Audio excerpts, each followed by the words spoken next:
reflexes like a mongoose on amphetamines. Waving his Wilson wand. Super scintillating and sensational from Sosa. It's tennis near the gods. No mortal may approach. Welcome back to Tennis Near the Gods. I'm Alex, joined alongside my brother Nicholas. And today we're going to be recapping the second week of Roland Garros, which Rafa Nadal take the title, his 12th Roland Garros title against Dominic Thiem, 6-1 in the fourth set. And we're going to quickly preview what's to come in the grass court season, starting off with Stuttgart, the 250, and s-Hertogenbosch, also a 250. So without further ado, we're going to be quickly discussing what happened in Roland Garros. So with the fourth round, what really was the match of the tournament was Tsitsipas against Wawrinka, 8-6 in the fifth set. It was a 5-hour match. Yeah. Definitely the match of the tournament, and said a lot about Tsitsipas, I thought. Because I didn't think Tsitsipas played exceptionally well in that match, and he's still able to hang around with Wawrinka. Yeah, he played 3 consecutive days, including that Wawrinka match. And there were moments in that match where I thought he was done physically. And then Specifically in the third set. Specifically in the third set, he looked conked out. And I thought that Wawrinka was going to run away with it. Wawrinka's got the experience of those lung-busting matches where he played against Djokovic, those wars he had in Australia. And he ended up winning the Australian Open after one of those marathon matches. Even though Wawrinka's coming back from injury, he has the experience in those matches.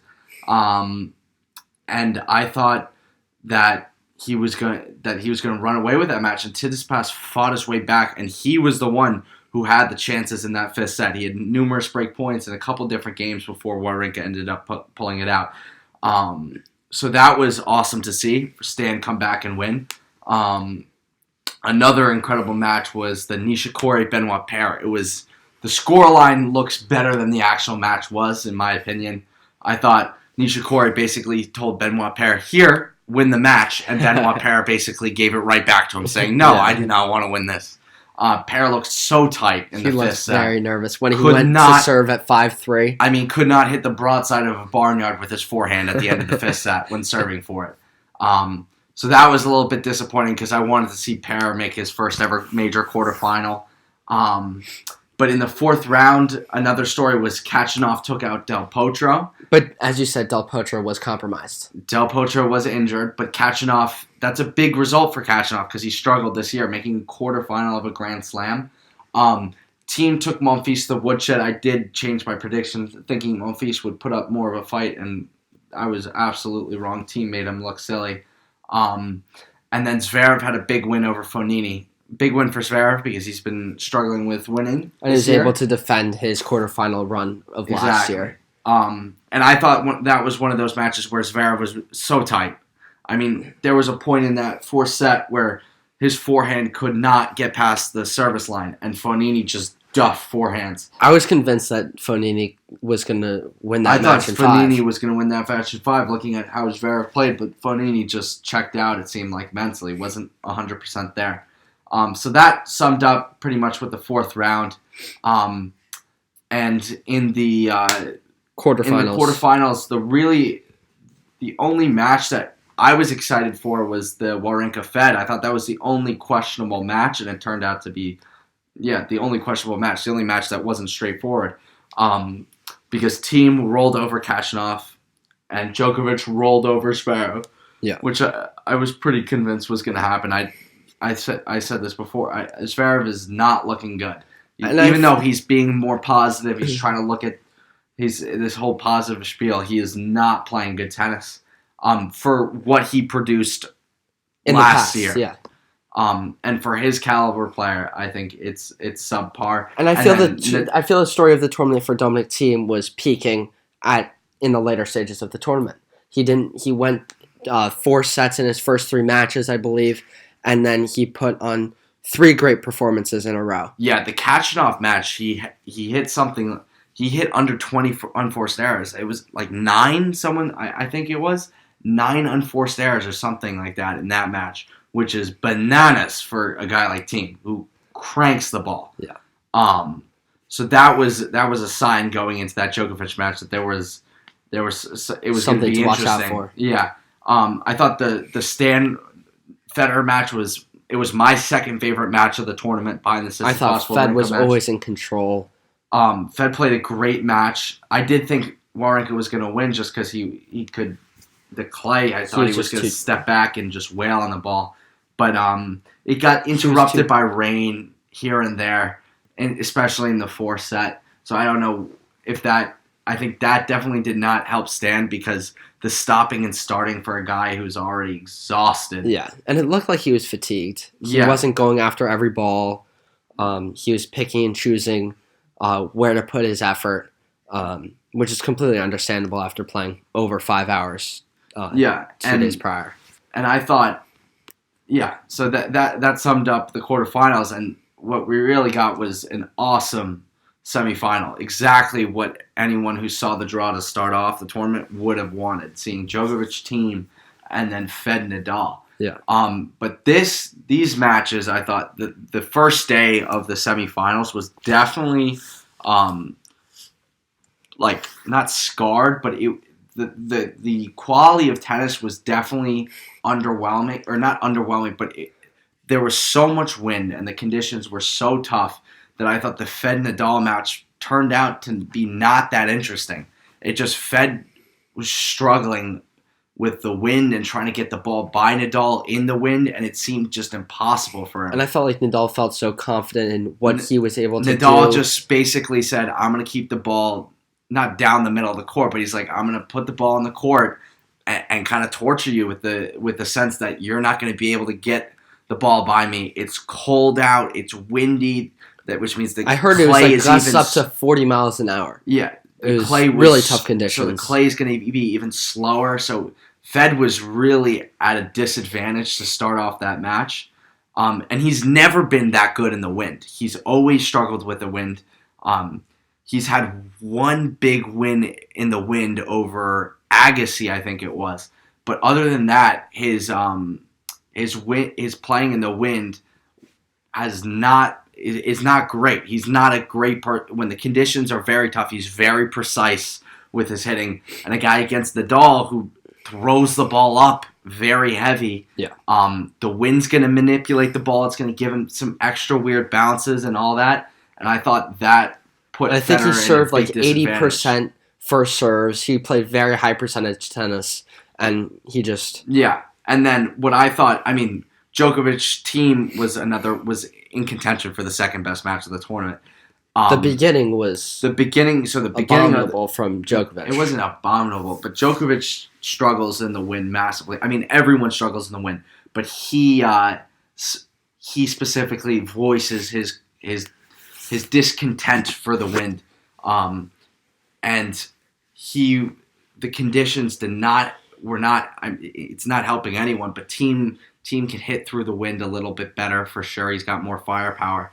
And this match, I thought, once the match was delayed into the second day, I thought it was a wrap. I thought Djokovic was going to reset. He's like, okay, it's a set all. I'm down a break, but the conditions are going to be a lot better, and I'm going to clamp down. And he was able to get that break back, but then Thiem pulled out the third set. And Djokovic came to net 90 or 80 times in that match. And he wasn't even succeeding. I believe at one point he was 27 for 61. It wasn't even a 50-50 proposition. Like the guy was like a fish out of water in this match. He had no clue what he was supposed to be doing. And it was coming in on great points. It was the like first time it was like game.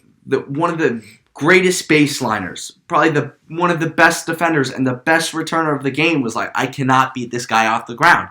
So I have to do something that I've never done before. Which I thought was nuts. I don't know what happened there. I mean, Thiem is very big off the ground, but Djokovic, I was shocked at how much he came to net. Yeah. Very confused. And this is another theory. Maybe not as popular, but I think Djokovic bailed out of that match. It's 5-all in the fifth. He's struggling. Thiem's playing well. And he's thinking, going into the next day, I got to play back-to-back days. Then I'm going to have to play the final tomorrow against Nadal. I'm going to be exhausted. And the exact same thing happened in Rome, and he got dummied in that match. He got dummied 6-0, 4-6, 6-1. And he's thinking, I have no shot of winning the final after this match. And I think a part of that was in his head. He's like, how am I getting through this?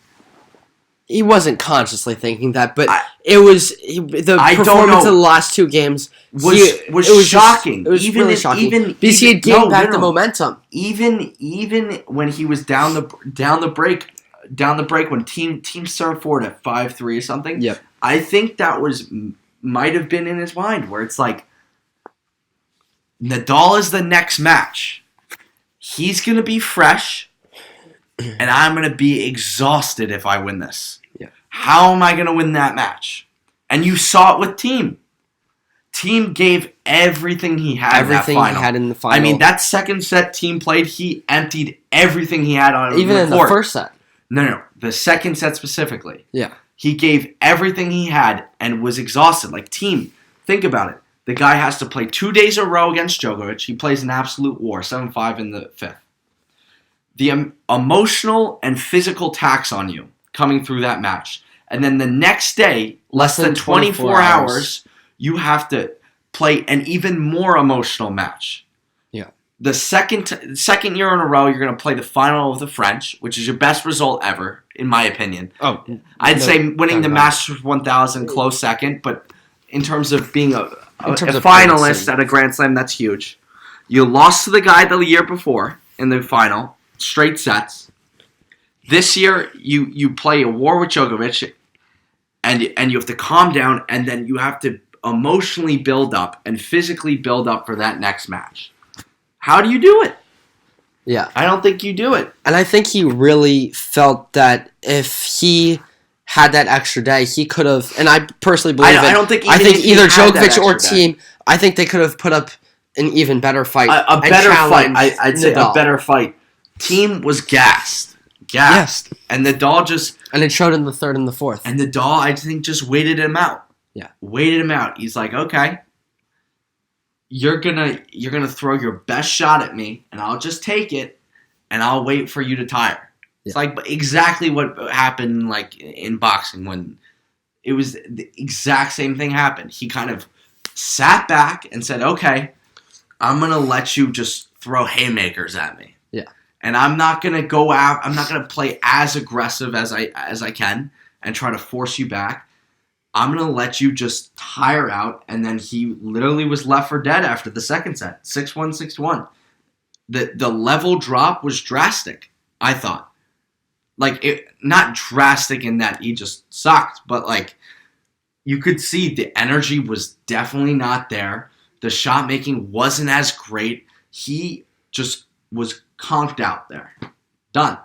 Yeah. And I think the draw played a part in that. I said the minute I saw Nadal's draw, I said he's winning Roland Garros. And I said this on the podcast on the preview of Roland Garros. Yep. I said Nadal's draw is going to win him the tournament. He does not play anyone where I'm like, he's in danger. Fed is not putting him in danger on clay. No way. And he didn't have to see...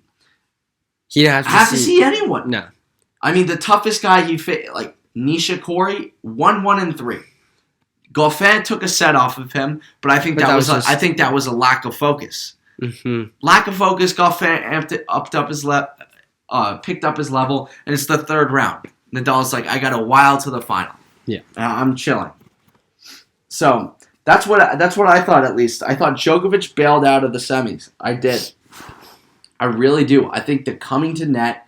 I think part of that was I need to save myself for the Nadal match. I do. I think that was the most interesting match in terms of because it was very surprising with how he approached the Dominic Thiem match in the first.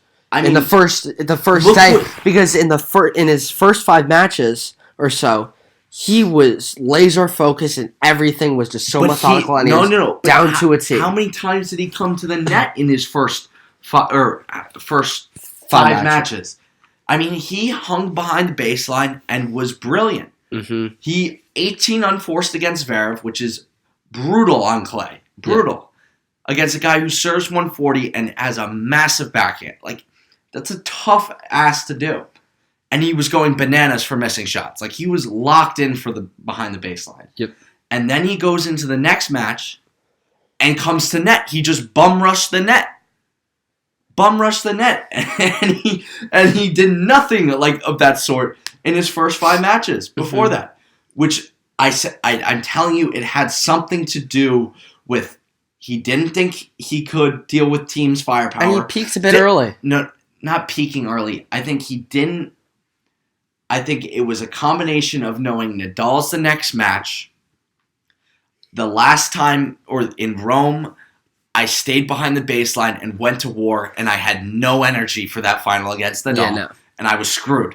I gave everything I had in the second set, and then got trounced in the third, and trounced in the first too. Yeah. And he was like, okay. And then a combination of the fact that teams stand so far back behind the baseline, and that ball climbs on you.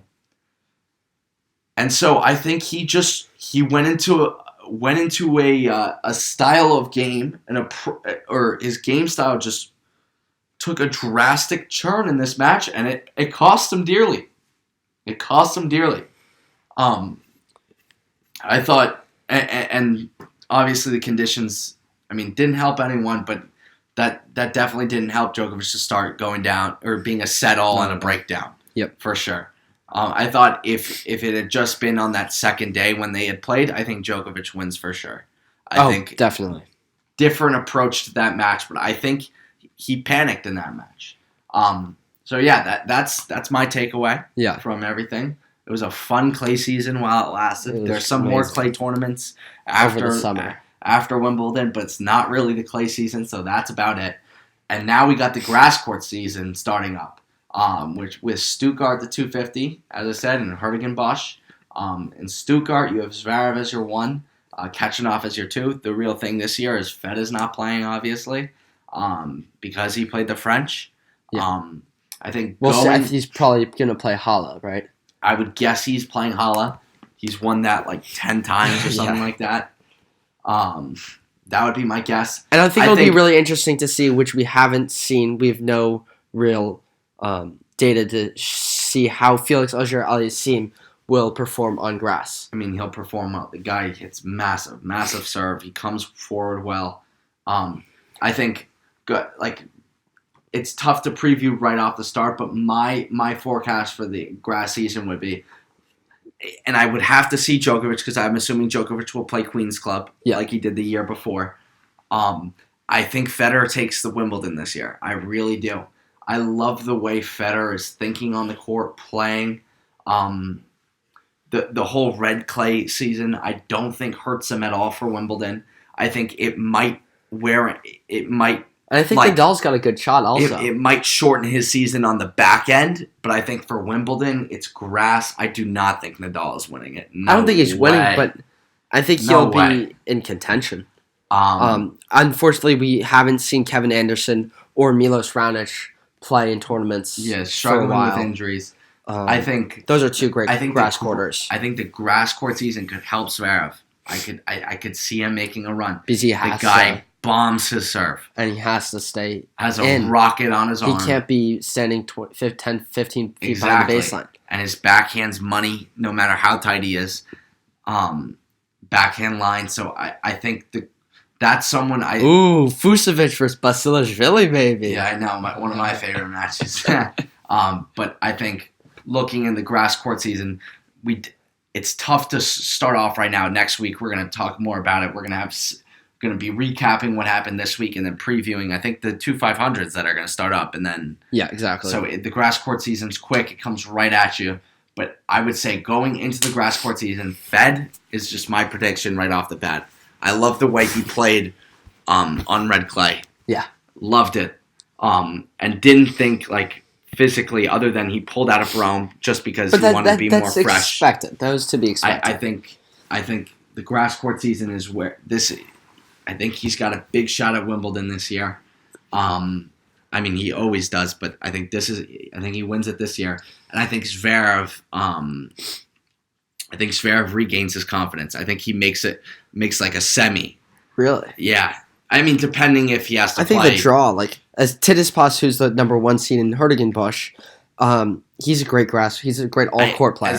But I could see Big serve Zverev as well. making his best result in a major. I think, And he's comfortable coming to net. He loves coming to net. He came to net, I think, over 50 times against Phil Krajinovic. So you're talking about Tsitsipas? Yeah, Tsitsipas. Yeah. I think Zverev definitely will. I think his season will be trending upward after the grass court season. I think a little more positives to take out the red clay. He struggled, but he finished off the year or off that swing with an 8-1 record. He just needed wins at that point. I think he does well in the grass court swing. And then I love Tsitsipas. I said this before. He's a winner, and I thought the match he played against Wawrinka, he was a winner there too. Even though he lost, he gave himself. He gave himself so many opportunities. I thought his mentality faded from him. He gave himself so many opportunities when he should have been out of that match. So yeah. I think he'll do great. So we'll come back at you guys next week. Thank you so much for listening. Really appreciate it.